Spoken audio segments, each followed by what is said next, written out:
தமிழ் உள்ளங்கள் அனைவருக்கும் இனிய வணக்கம். இது உங்கள் தமிழ் ஸ்டோர் சேனல். ரொம்ப முக்கியமான அப்டேட் தமிழ்நாடு மெடிக்கல் செலெக்ஷன்ல இருந்து என்ன அப்படின்னா, ரவுண்ட் 1 கவுன்சிலிங்குரிய ஷெட்யூல் வந்து நேத்தே ரிலீஸ் பண்ணியிருந்தாங்க. ஸோ இதில ஒரு சிக்கலுமே இருந்தது. நெறைய பேருக்கு இன்னுமே வந்து இந்த ரவுண்ட் 1 ஷெட்யூலோட அந்த பிடிஎஃப் வந்து வியூ ஆகல அப்படின்லாம் சொன்னீங்க. மேபி அத ரிமூவ் பண்ணி திருப்பி வேணா குடுப்பாங்கன்னு நெனைக்கிறேன். பட் அவங்க அந்த குடுத்திருந்த அந்த எக்ஸிஸ்டிங் அந்த ஷெட்யூல் படி ரவுண்ட் 1 கவுன்சிலிங் எப்ப ஸ்டார்ட் ஆகுது? எப்ப முடியுது? யார் யாரெல்லாம் கலந்துக்கலாம்? அப்படின்ற விஷயங்கள், சில இன்ஸ்ட்ரக்ஷனுமே இருக்கு. நான் அது எல்லாமே இந்த வீடியோல டீட்டெயிலா சொல்றேன். அது இல்லாம ரொம்ப முக்கியமா, நெறைய பேர் ஆல் இண்டியா கோட்டா இதுவும் ஆ இப்ப தமிழ்நாடு மெடிக்கல் செலக்ஷன் ரவுண்ட் 1மே கிளாஷ் ஆகுமா? அதுக்கெல்லாம் நான் என்ன பண்ணலாம்? அப்படின்லாம் ஒரு கொஸ்டின் வரும். ஆல் இண்டியா கோட்டால சேரலாமா? அல்லது தமிழ்நாட்டிலேயே எடுத்துக்கலாமா? இது எப்படி நம்ம செலக்ட் பண்றது? இந்த டேட் ஆஃப் ஜாயினிங்ல ஏதாவது பிரச்சனைகள் வருமா? அப்படின்ற கண்டிப்பா நெறைய சந்தேகங்கள் கண்டிப்பா வரும். ஸோ அது எல்லாமே டீட்டெயிலா உங்களுக்கு நான் வந்து இந்த வீடியோல கண்டிப்பா சொல்றேன். ஸோ ஃபர்ஸ்ட் இதுவரைக்கும் நம்ம சேனல்ல நீங்க ஃபர்ஸ்ட் டைம் பார்க்குற ஆளா இருந்தீங்கன்னா மறக்காம சப்ஸ்கிரைப் பண்ணிக்கோங்க. இதுவரைக்கும் நம்ம சேனல லைக் பண்ணாம, இந்த வீடியோவ லைக் பண்ணாம பார்க்குறீங்கன்னா மறக்காம லைக் பண்ணிக்கோங்க. சரி, ஃபர்ஸ்ட் நம்ம இப்ப வீடியோக்குள்ள போயிடலாம். Registration, payment, choice filling, choice locking. ரைட்டா? ரவுண்ட் 1 கவுன்சிலிங் ஃபார் 92.5% இருக்கு. Registration, payment, choice filling and choice locking. இதற்கு டைமிங் அப்படின்றது வந்து பார்த்தீங்கன்னா 13ஆம் தேதி ஆகஸ்ட் 13, 2026 13ஆம் தேதியிலிருந்து 19ஆம் தேதி வரைக்கும் டைம் 19 வரைக்கும் டைம் குடுத்துருக்காங்க. இதற்குள்ள நீங்க என்ன பண்ணலாம்? ரிஜிஸ்ட்ரேஷன் பண்ணணும். உங்களுடைய சாய்ஸ் ஃபில்லிங்க கரெக்ட்டா பண்ணணும். சாய்ஸ் ஃபில் பண்ணதுக்கு அப்புறம் அந்த சாய்ஸ லாக் பண்ணணும். லாக் பண்றது அப்படின்றது என்ன அப்படின்னா, இன்கேஸ் நீங்க லாக் பண்ணாம விட்டுட்டா கூட ஒண்ணும் பிரச்சனை கிடையாது. ஆட்டோமேட்டிக்கா லாக் ஆயிடும். ஆனா நீங்க லாக் பண்ணா நல்லது தான், தப்பு கிடையாது. நீங்க இன்னைக்கு 13ஆம் தேதி அல்லது 14ஆம் தேதி சாய்ஸ் ஃபில் பண்றீங்க அப்படின்னா, இன்னைக்கே அத லாக் பண்ணணுன்ற கட்டாயம் கிடையாது. 19ஆம் தேதிக்கு அப்புறம் கடைசி நாளு அல்லது கடைசி நாளுக்கு முன்னாடியே கூட லாக் பண்ணலாம். ஏன் அப்படின்னா, ஒன்ஸ் நீங்க லாக் பண்ணிட்டீங்க அப்படின்னா, உங்களுடைய சாய்ஸ் ஃபில்ல ரீஅரேஞ்ச் பண்ண முடியாது. நீங்க லாக் பண்ணாத வரைக்கும், நீங்க 3வது குடுத்த சாய்ஸ தூக்கி ஃபர்ஸ்ட் சாய்ஸா குடுக்கலாம். ஃபர்ஸ்ட் குடுத்த சாய்ஸ் தூக்கி 3வது இடத்துல மாத்தலாம். எப்படி வேணா ரீஅரேஞ்ச் பண்ண முடியும். அந்த மாரி எடிட் பண்ணி ரீஅரேஞ்ச் பண்ணணும்னா, சாய்ஸ வந்து லாக் பண்ணக்கூடாது. நீங்க லாக் பண்ணிட்டீங்கன்னா, திரும்ப சேஞ்ச் பண்ண முடியாது. அதனால ஞாபகம் வச்சுக்கோங்க. இந்த ரெஜிஸ்ட்ரேஷன், ஃபீஸ், பேமெண்ட் இது எல்லாமே சொல்றாங்க இல்லையா? ரெஜிஸ்ட்ரேஷன், பேமெண்ட், சாய்ஸ் ஃபில்லிங் அப்படின்னு நான் சொன்னேன். இந்த பேமெண்ட் அப்படின்னா என்ன விஷயம்னா, ஒண்ணு ரெஜிஸ்ட்ரேஷன் ஃபீஸ் வரும். நீங்க கவர்ன்மென்ட் கோட்டாவோ, மேனேஜ்மென்ட் கோட்டாவோ போறீங்க அப்படின்னா, ரூ. 1000 ரூ. 1500 அப்படின்னு சொல்லி ரெஜிஸ்ட்ரேஷன் ஃபீஸ். இது இல்லாம செக்யூரிட்டி டெபாசிட் அப்படின்னு ஒரு விஷயம் இருக்கு. கவர்ன்மென்ட் கோட்டால நீங்க உள்ள போறீங்க அப்படின்னா, உங்களுக்கு எந்த விதமான செக்யூரிட்டி டெபாசிட்டும் கிடையாது. ஆனா பிரைவேட் மெடிக்கல் காலேஜ்ல கவர்ன்மென்ட் கோட்டா வழியா நீங்க போறீங்கன்னா, 30,000 வந்து செக்யூரிட்டி டெபாசிட்டா பே பண்ணணும். கூட வந்து ரெஜிஸ்ட்ரேஷன் ஃபீஸ் ஒரு ரூ. 1000 வருதுன்னா 31,000 வந்துருது ஓவராலா. அதுவே நீங்க மேனேஜ்மென்ட் கோட்டால எடுக்கிறீங்கன்னா, ₹1,00,000 வந்து செக்யூரிட்டி டெபாசிட்டா பே பண்ணணும். Plus registration fees.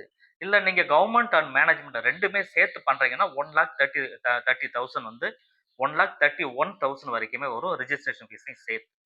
இதுக்கெல்லாம் அமௌண்ட் நீங்க தயாரா வச்சுக்கிட்டு தான் சாய்ஸ் ஃபில்லிங் உள்ள போகணும். சரிங்களா? அது 1. அடுத்தது இது எல்லாமே வந்து 19ஆம் தேதிக்குள்ள நீங்க கம்ப்ளீட் பண்ண போறீங்க. 13ஆம் தேதியிலிருந்து 19ஆம் தேதி வரைக்கும் டைம் இருக்கு. அடுத்ததா எந்த பீரியட் யார் யாரெல்லாம் இதுல கலந்துக்கலாம்? அப்படி இந்த ஃபர்ஸ்ட் ரவுண்ட்ல இப்ப நான் சொன்ன தேதியில யார் யாரெல்லாம் கூப்ட்டுருக்காங்க? அந்த கவுன்சிலிங்ல கூப்ட்டுருக்காங்கன்னா நேரடியா கிடையாது. இது எல்லாமே ஆன்லைன் கவுன்சிலிங். 1வது ரேங்க்ல இருந்து ஜெனரல் ரேங்க், இது கம்யூனிட்டி ரேங்க் கிடையாது. ஜெனரல் ரேங்க் 1வது ரேங்க்ல இருந்து 35,926வது ரேங்க் உள்ள இருக்கிற மாணவர்கள் எல்லாமே ரவுண்ட் 1ல கலந்துக்கலாம். அதாவது அவங்களோட மதிப்பெண் 177 ஆரம்பிச்சு அதிகபட்சம் 705 வரைக்கும் மார்க் இருக்கிற மாணவர்கள். அவங்க தான் வந்து இந்த கவர்ன்மென்ட் கோட்டா ரவுண்ட் 1 கவுன்சிலிங்ல கலந்துக்கிறது. ஒரே ஒரு இத டீட்டெயிலா குடுத்துட்டாங்க.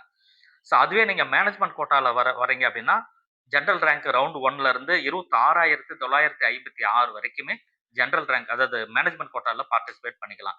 அவங்க சாய்ஸ் ஃபில் பண்றதுக்கு இது. சரிங்களா? இந்த ரேங்க்குள்ள இருக்கிற மாணவர்கள் இந்த ரவுண்ட் 1 கவுன்சிலிங்ல அவங்க சொன்ன பீரியட்க்குள்ள நீங்க சாய்ஸ் ஃபில்லிங் பண்ணி சாய்ஸ் லாக்லாம் பண்றதுக்கு, பேமெண்ட்லாம் பண்றதுக்கு ரெடி ஆயிடணும். சரி. Process of seat allotment process வந்து பார்த்தீங்கன்னா, 20ஆம் தேதி பண்றாங்க. அதேபோல நீங்க ரவுண்ட் 1 கவுன்சில்ல பண்ற சாய்ஸ் ஃபில் உங்களுக்கு சீட்டு கிடைக்குதா இல்லையான்ற ரிசல்ட் 21ஆம் தேதி வெளிய வந்துருது. கரெக்ட்டுங்களா? அத நீங்க பார்த்த உடனே உங்களுக்கு தெரிஞ்சிரும். இந்த நம்ம கேட்ட காலேஜ் நமக்கு கிடைச்சிருக்கா? இல்லையா? அப்படின்ட்டு. இல்ல ரவுண்ட் 2ல நம்ம போ வேண்டிய சூழ்நிலை வருதுன்னா, இந்த காலேஜ் வேணாம்னா இங்க ஃப்ரீ எக்ஸிட்ட விட்டுட்டு, சீட்ட உங்களுக்கு கிடைச்சாலுமே இது வேணாம்னு சொல்லி விட்டுட்டு ரவுண்ட் 2க்கு போலாம். அது எந்த பிரச்சனையுமே கிடையாது. ஃப்ரீ எக்ஸிட் இருக்கு. சரி. அப்படி உங்களுக்கு சீட் வந்து ரிசல்ட் வந்துருச்சு 21ஆம் தேதி உங்களுக்கு சீட் கிடைச்சிருச்சு அப்படின்னு சொன்னா, அந்த ப்ராசஸ் அந்த அலாட்மென்ட்ட நீங்க டவுன்லோட் பண்ணணும். அதற்கு வந்து பார்த்தீங்கன்னா 22ஆம் தேதியிலிருந்து 28ஆம் தேதி வரைக்கும் டைம் குடுத்துருக்காங்க. இந்த அலாட்மெண்ட் ஆர்டர் டவுன்லோட் பண்ணும்போது நீங்க டியூஷன் ஃபீஸ் கட்டுற மாரி வரும். அதாவது நீங்க வந்து கவர்ன்மென்ட் காலேஜ்க்கு போறீங்கன்னா, அந்த ரூ. 18,000 வரும். ரைட்டுங்களா? அதுவே நீங்க பிரைவேட் காலேஜ் கவர்ன்மென்ட் கோட்டாக்கு போறீங்கன்னா, ரூ. 4,50,000 4,20,000 4,20,000 சொல்லி அந்தந்த காலேஜ்க்கு தகுந்த மாரி ஃபீஸ் கொஞ்சம் மாறும். ஸோ அப்ப டவுன்லோட் ஆர்டர் நீங்க அலாட்மெண்ட் ஆர்டர் டவுன்லோட் பண்ணும்பொழுது, டியூஷன் ஃபீஸ ஆன்லைன்லயே பே பண்ற மாரி இருக்கும். அல்லது டவுன்லோட் பண்ண முடியுதுன்னா, காலேஜ்ல போய் சேரும்போது பே பண்ற மாரி இருக்கும். அது எப்படின்றத நானுமே செக் பண்ணிட்டு சொல்றேன் உங்களுக்கு. டேட் ஆஃப் ஜாயினிங் எப்ப போய் அலாட்மெண்ட் ஆர்டர் டவுன்லோட் பண்ணிட்டீங்க, காலேஜ்க்கு போய் ரிப்போர்ட் பண்ற டைம்ன்றது 23ஆம் தேதியிலிருந்து 28ஆம் தேதிக்குள்ள சாயந்திரம் 5 மணிக்குள்ள காலேஜ்க்கு போய் ரிப்போர்ட் பண்ணணும். ஸோ இதோட ரவுண்ட் 1 வந்து முடிஞ்சிருது. ஸோ இந்த டைம்ல மிக முக்கியமான டவுட் எல்லாருக்குமே வருது. என்ன அப்டின்னா, ஆல் இண்டியா கோட்டால அப்ளை பண்றம்போது, ஆல் இண்டியா கோட்டாவுடைய அ நம் ரிசல்ட் அப்டின்றது வந்து பார்த்தீங்கன்னா, 17ஆம் தேதி வருது. கரெக்ட்டுங்களா? 17ஆம் தேதி ரிசல்ட். இப்ப தமிழ்நாட்ட பொறுத்தவரை ரிசல்ட் நான் எப்ப சொன்னேன் உங்களுக்கு? 21ஆம் தேதி ரிசல்ட். ஆல் இண்டியா கோட்டா 17ஆம் தேதி வந்துருது. 17ஆம் தேதி உங்களுக்கு சீட் கிடைச்சிருக்கா? இல்லையான்னு உங்களுக்கு தெரிஞ்சிரும். அதுக்கப்புறமா நீங்க என்ன பண்ணலாம், ஆ காலேஜ்ல போய் ஆல் இண்டியா கோட்டால காலேஜ்ல ஜாயின் பண்ற டைம் 18லருந்து 22ஆம் தேதி வரைக்கும் குடுத்துருக்காங்க. அதுவே தமிழ்நாடு மெடிக்கல் செலக்ஷன் 23லருந்து 28 வரைக்கும் குடுத்துருக்காங்க. ஸோ இது எந்த வகையான கிளாஷுமே உங்களுக்கு ஆகாது. இன்கேஸ் ஆல் இண்டியா கோட்டால நீங்க அப்ளை பண்ணியிருக்கிறீங்க, உங்களுக்கு ஒரு சீட் கிடைச்சிருச்சுன்னு சொன்னா, நீங்க டேட் ஆஃப் ஜாயின் பண்றதுக்கு 22ஆம் தேதி வரைக்கும் டைம் இருக்கு. ரைட்டுங்களா? ஓகேன்னா அந்த டைம்க்குள்ள ஜாயின் பண்ணிக்கலாம். இல்ல தமிழ்நாடு மெடிக்கல் செலக்ஷனுக்கே எனக்கு போதும் அப்டின்னா, உங்களுடைய ரிசல்ட் தமிழ்நாட பொறுத்தவரைக்கும் 21ஆம் தேதி வந்துருது. 18 அத பார்க்குறீங்க. நீங்க 22 வரைக்கும் வெயிட் பண்றீங்க. ஜாயின் பண்ணலாமா? ஜாயின் பண்ணக்கூடாதான்னு சொல்லிட்டு. உடனே உடனே வந்து பார்த்தீங்கன்னா, 21ஆம் தேதியே வந்து நமக்கு நீங்க அதாவது ஆல் இண்டியா கோட்டால ஜாயின் பண்றதுக்கு முன்னாடியே, தமிழ்நாடு மெடிக்கல் செலக்ஷனுடைய ரிசல்ட் ஆனது வந்துருது 21ஆம் தேதி. அப்ப உங்களுக்கு சீட்டு கிடைச்சிருக்கா இல்லையான்னு இங்கேயே தெரிஞ்சிரும். ஸோ இத வச்சுட்டு, அதுக்கப்புறம் நீங்க 28ஆம் தேதிக்குள்ள எப்ப வேணா தமிழ்நாட்டுல ஜாயின் பண்ணிக்கலாம். ஸோ அதனால கிளாஷ் ஆகாது. ஒண்ணும் கவலைப்பட தேவையில்ல. 2 ரிசல்ட்டுமே டைம் இருக்கு. அந்த ரிசல்ட்ட பார்த்துக்கிட்டு, ஜாயின் பண்ணலாமா? வேணாமான்ற டைமிங்குள்ள தமிழ்நாடு ரிசல்ட்டும் வந்துருது. இத பார்த்துட்டு அதுல ஜாயின் பண்ணலாமா? அல்லது இதுல ஜாயின் பண்ணலாமா? நீங்க டிசைட் பண்ணிக்க முடியும். ஸோ அதனால எந்த கன்ஃப்யூஷன் தேவையில்ல. இப்ப நான் சொன்ன விஷயங்கள் புரிஞ்சிருக்கும்னு நெனைக்கிறேன். முக்கியமா சில இன்ஸ்ட்ரக்ஷன் என்ன அப்டின்னா, கரெக்ட்டான டைமுக்கு நீங்க பண்ணணும். கரெக்ட்டா சாய்ஸ் ஃபில் பண்ணணும். சாய்ஸ் ஃபில்ல ஒன்ஸ் லாக் பண்ணிட்டீங்கன்னா, திரும்ப அது உங்களால எடிட் பண்ண முடியாது. இந்த மாரி விஷயங்கள்லாம் சொல்லியிருக்காங்க. ஸோ மாணவர்கள் ரொம்ப முக்கியமா சாய்ஸ் ஃபில் பண்ணும்போது ரொம்ப கவனமா பண்ணுங்க. நான் போன வீடியோல சொல்லியிருப்பேன். சாய்ஸ் ஃபில் பண்ணும்போது அதுல ஏதாவது தவறுகள் வருது, இல்ல உங்களுக்கு அதுல ஹெல்ப் வேணும் அப்டின்னு சொன்னா எங்கள நீங்க கான்டாக்ட் பண்ணலாம். போன வீடியோல டிஸ்கிரிப்ஷன்ல நான் ஒரு Google ஃபார்ம் குடுத்துருக்கேன். கடைசியா போன வீடியோல செக் பண்ணி பாருங்க. சாய்ஸ் ஃபில்ல பத்தி நான் ஒரு வீடியோ குடுத்துருக்கேன். அதுல இருக்கிற அந்த Google ஃபார்ம ஃபில் பண்ணீங்கன்னா, உங்களுக்கு நாங்க எங்க சைட்ல இருந்து சாய்ஸ் ஃபில் பண்றதுக்கு ஹெல்ப் பண்ணுவோம். சரிங்களா? அத நீங்க பார்த்துக்கலாம். ஸோ இந்த வீடியோ உங்களுக்கு ரொம்ப ஹெல்ப்ஃபுல்லா இருந்ததுன்னு சொன்னா இந்த வீடியோவுக்கு லைக் குடுத்துக்கங்க. தேங்க் யூ ஃபார் வாட்சிங்.